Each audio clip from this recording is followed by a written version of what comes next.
Hey guys, I hope all is well. So I've made another off-meta build here in Season 8 of Diablo 4, and I'm calling it Snow White. Why? Because I'm a little princess, damn it, and I'm running around throwing ice, and I got my summons following me around like my little dwarves doing billions of damage.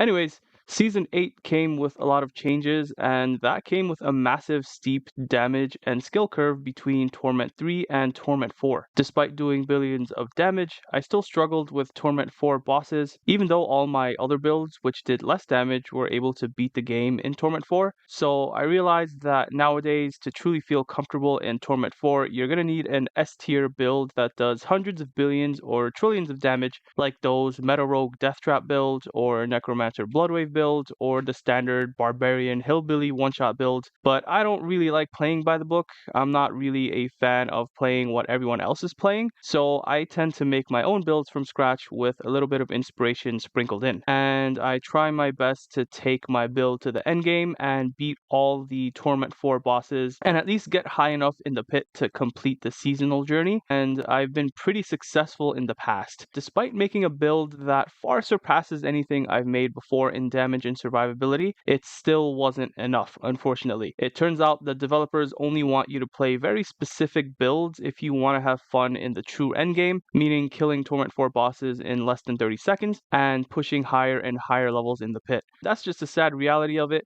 But you know me, I didn't really give a damn what everyone else said or what everyone else was playing, and I said I'm gonna try anyways. And in the end, this build was able to kill Torment 4 Urivar, which may or may not be one of the easiest Torment 4 bosses. I'm not too sure entirely, it's my first time even attempting this boss, but I don't care because if it's able to kill one Torment 4 boss, then that's still my foot in the door and progress was made. I tried Torment 4 Lilith, usually not a big deal in the past, but now that you're forced to go through every one of her stupid little mechanics and phases, the fight is more about skill than about damage, even though yes, you still need hundreds of billions or trillions of damage for that fight to feel good too. So I instead killed her in Torment 3, where my humble billions of damage felt more comfortable. Yeah, I still had to go through the mechanics, but all in all, Torment 3 Lilith nowadays, to me, feels kinda like Torment 4 Lilith from before. So the build works all thanks to the key passive Enlightenment. When it's up, damage is good. When it's not, damage is not so good. So the trick is to keep it active for as long as possible by casting as many different skills as possible, which was made difficult after the Enlightenment nerf. So instead of building 15 stacks at a time, you only build 8, making it impossible for me to have 100% uptime. But whatever, we have to play with what we got. So I constantly cast Frozen Orb and summon familiars, which passively spawn ice blades that lower the cooldown of my familiars, which is good because spamming familiars actually counts as different ability types, which builds enlightenment stacks faster. Then I'll cast my teleport, ice armor, and flame shield just to build more stacks and keep it active for as long as possible, not to mention making me nearly invulnerable and difficult to kill. This whole mechanic, coupled with an insane amount of multiplicative damage, additive damage, and also with decent crit chance and crit damage, is what allows me to hit 4 billions of damage. Also, the boss powers this season give insane multiplicative bonuses, so that's definitely a huge plus as well. And I will say though that a huge problem this build has is that my little dwarves are pretty scattered and they don't really have like target lock or whatever. The build feels smoother if the enemies are all grouped up, so I be running Godslayer Helm to group them up every now and then for some more consistency, which definitely feels a lot smoother. Alrighty, so moving on to my gear. For my helm, like I said, I'm running Godslayer because it gives me everything this build needs, plus the mob grouping is absolutely needed for consistency and a smooth playstyle. For my chest, it's just defensive. Even the aspect of concentration is for defense, and the runes are also defensive because Feo and Mott give me the rogue's dark shrouds, which give damage reduction whenever I get crowd controlled or if my health drops too low. For my gloves, I'm running Sid's bindings because it's perfect for this build since every aspect in these gloves is very beneficial for damage. For my legs, I got Tacits, which is purely for defense and to fill out my resistances, and it's got Neo and Vex runes because my build is good at avoiding damage, and that'll give plus levels to my skills whenever I do consistently avoid damage. For my boots, I'm running Rakanot's Wake because because of the plus to non-phys damage, which is good for Enlightenment. It's actually very good for Enlightenment. For my wand, I've got damage, crit damage, and it's tempered with chance for familiars to hit twice, and it's got Storm Swell aspect for the crazy damage multiplier as well. For my amulets, I've got a nice greater affixed fractured Winterglass, which is the perfect amulet for this build, honestly. Similar to why Sid's Bindings is also perfect for this build. Both in combination give me so many levels to Primordial Binding, which is just an insane amount of times bonus damage per familiar. I think I'm at like 40 plus times per familiar, so that's like over 400 times increased damage. Is insane. For my ring, it's not greater affixed, but I think it's a pretty solid ring. It's got life, crit chance, and lots of crit damage, and it's got Battlecaster's aspect, which gives plus ranks to my conjurations, not to mention it's tempered with familiar duration, which is nice quality of life. And I would have put Ring of Starless Skies. I would have used that one instead, but I haven't found one, nor was I able to make one this season because I just never had the materials for it. I think they nerfed the Rune Ward's drop chance or drop rate. I was getting much more legendary runes last season than this season, so that kind of sucks. Moving on, for my second ring, I'm running Tal Rashes because of the plus to non-phys, and the unique affix gives tons of times damage as well. And lastly, for my focus, I'm just basically running crit damage and tempered with familiar chance to hit twice, and it's got the shivering aspect for the insane damage boost based on the chill or stagger bar, which is definitely noticeable. My damage is definitely ramping up the more and more I build the stagger bar on bosses, which is pretty good. Lastly, I've got sapphires for extra willpower stat, and skulls for armor, and emeralds for crit damage. Okay, moving on to my skill tree. So I started with Arc Lash into Frozen Orb because Frozen Orb just hit the most amount of enemies at the time. I tried Chain Lightning, but it didn't really feel too smooth. So I just stuck with Frozen Orb, and I put more points into Frozen Orb until the very end, and I just took them off and reallocated them. Of course, you gotta get Flame Shield for the invulnerability, Teleport is staple. I actually switched to Ice Armor at the very end because of the aspect, but you can skip this while leveling. You don't really need it too much. You're not really in too much danger anyways. Definitely you want to get Frost Nova for the enchantment. It's really nice into Mystic Frost Nova to make enemies vulnerable, and it does give you that 15% times damage, and that's really helpful for damage sustain. And then I get this Elemental Attunement at the very end because you don't really get that much crit chance at the beginning. So when you build more and more crit, this will be more and more relevant because this will reset pretty much your Flame Shield and your Ice Armor, and it's actually really nice. It'll actually also reset your Teleport too. I honestly didn't think of this initially as a defensive ability, but it is. So occasionally you'll just get like an extra teleport. And then of course your staple of the build, your little dwarves, you got your familiars. Mine's currently up to rank 10. I think you can get a little higher, but I didn't focus too much on that because of Primordial Binding. Now, this is pretty much your bread and butter for your damage. So one familiar summon active will give you 42% times summon damage, a bunch of movement speed, and a huge amount of mana regen. So this is insane. Mine's level 21 because of my amulets and my gloves, and it's just giving me an insane amount of damage bonus. And then of course you get your ice blades. So I originally was gonna try to run this build as pure ice blades, but I quickly realized that ice blades is definitely a support skill, not even remotely a damage or a standalone skill by itself, because this is single target damage, and it's just not a good standalone skill. You definitely need familiars because this is AoE damage, or at the very least Lightning Spear, which is actually I think pretty meta right now, but I didn't really want to play this. I actually don't even know why I have 5 points into this. I don't really need. Wow, so this whole time I was running with unnecessary Ice Blade points. See, look, I mean this build has pretty much a lot of ways to improve, so I'll just leave it in here for now. I'll probably adjust it and then replay test some other stuff here. Damn, that's pretty bad. I didn't realize this. I was missing whole 4 extra points. This doesn't even give me anything other than damage, which is not too relevant for Ice Blades anyways. Alright, so moving on, yeah, you kind of need Roaring Ice Blades for the cooldown reduction to your other skills, because that's very important for obviously your defensives and your familiar, which is very good. And then over here you get Precision Magic for the extra lucky hit chance, which is really nice. I'm also running Align the Elements into Protection, which is really good for survivability. And then Mana Shield, which is also good for damage reduction. Each Frozen Orb does cost 40 mana, and coupled with the insane amount of mana regen, you're going to be able to hit this 30% damage reduction very often while fighting. And then for my familiar, I do have Invoked, which gives me times damage of each of its elemental types. So this is just more times damage, which is really nice. Over here I got Icy Veil into Cold Front. So the whole purpose behind this is to build stagger faster, and because of my aspect of shivering, that comes out to more damage more quickly. So this is a DPS boost right here. And then of course Inner Flames, which is DPS boost while you have pretty high health. And then down here I have Permafrost, which is times damage, Icy Touch also times damage, and Hoarfrost also times damage. So you gotta build, this is the theme here, is you're gonna build a lot of times damage. You have Elemental Synergies over here, which is again more times damage.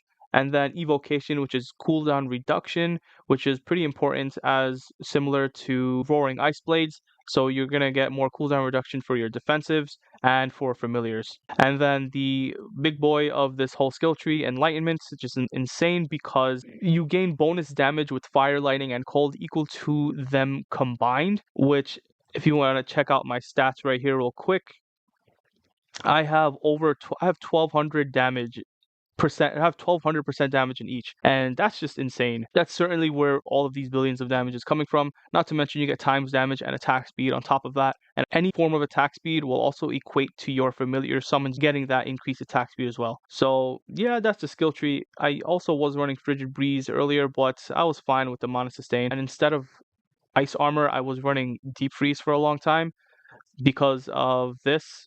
Supreme Deep Freeze, your frost skills deal 25% increased damage. Then I realized that Familiar is not really a frost skill, so I just took that out and I just went with Ice Armor and did the aspect that made you do times damage with Ice Armor. And then lastly, moving on to my Paragon board. So for my first board, I have Elementalist because of the bonus to rare nodes, which will be studied times damage to elites and elemental balance, a huge amount of non-fizz damage. So I thought that was really helpful. Plus the pathing was made very easy. Not to mention you get 5% times damage for each stacking once per element. So your familiars count as doing fire, cold, and lightning damage. So that's going to be times 15 damage right there.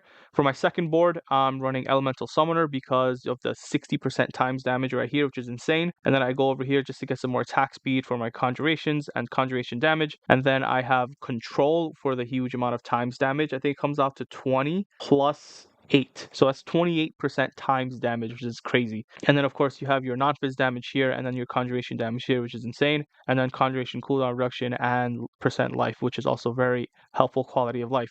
For my third board, I have Enchantment Master because of the times percent damage with their main element and increased damage for the second enchantment of its same element. So I'm actually not entirely sure if this will boost the damage of familiars, even though I do have the familiar enchantment here. I'm not sure if this first enchantment will boost this. Maybe I should swap them around, honestly. I didn't play test around that too much. Yeah, I should go back and test that out, but that's what I got here for now. And then for my glyph, I've got Tactician for more bonus to rare nodes, which again is going to be non-fizz damage and damage to elites. So that's the theme here with the bonus to rare nodes. You want to boost this non-fizz and damage to elites as much as possible for that huge damage boost. And then of course the times 15% increased damage for casting a defensive skill. So I have a bunch of defensive skills on my action bar that I'm casting constantly. So this is a pretty much a permanent 15% increased damage, plus that 5% times damage added once you hit that level 46 glyph.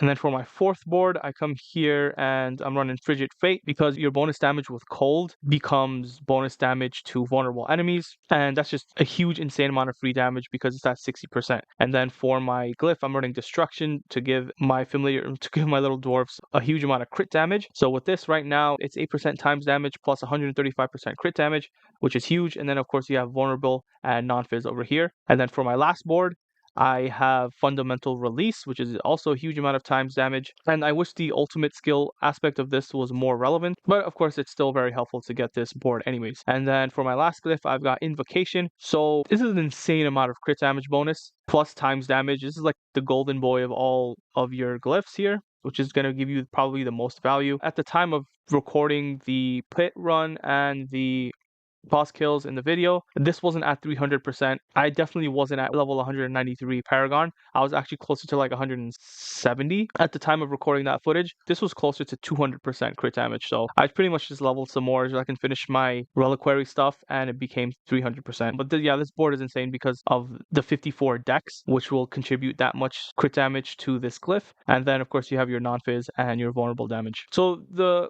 build doesn't really feel too comfortable in Torment 4 until you're at about 160 to 170 level Paragon. At that point, I didn't have all these like extra. I had pretty much the bare minimum. Each extra allocation of the glyph nodes does add to a lot of damage. So there you have it. I know it's nothing compared to the S tier builds out there, but I made it and it's mine, and I had a ton of fun making it. I'll leave you with the Urivar fight first, which was pretty fun because I've never done it and the mechanics were pretty interesting and very reasonable to learn and deal with. So I'm sure it's a lot easier for some other builds, but I had an interesting experience with this one.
And now here's the Torment 3 Lilith.